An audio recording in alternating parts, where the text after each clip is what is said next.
kámen, nůžky, papír. Prosím, jsi asi dement. Jo, kámen, nůžky, papír, dělej. Kámen, nůžky, papír, papír, spok.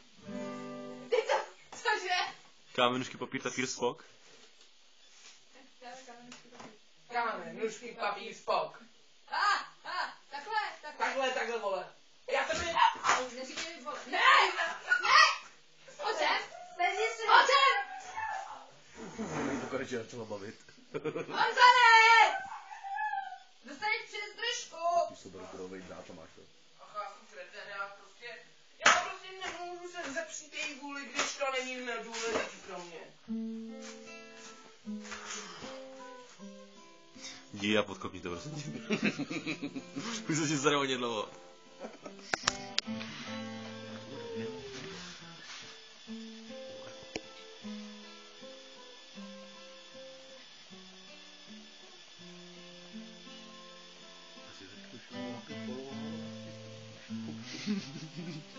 To jo.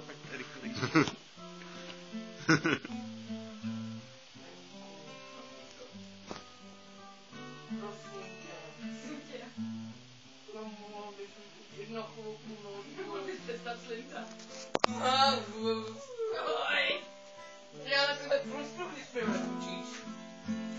Čum. Ty taky ta babička něco dozvěděla.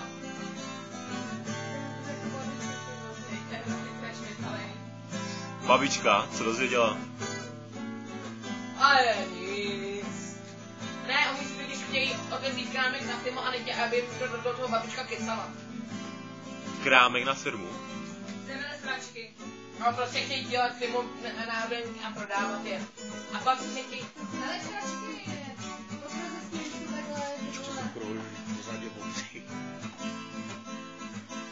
Co teď musí? Jenže to si bude ještě roztomilej, ty vole.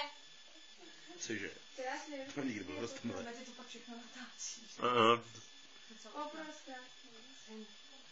Já Hrej. Půjč mi notebook. Já už budu hodnej. Pořádně. Tak si nasech. Ne. Je to tam, jo! Půl hodiny na to čekáme!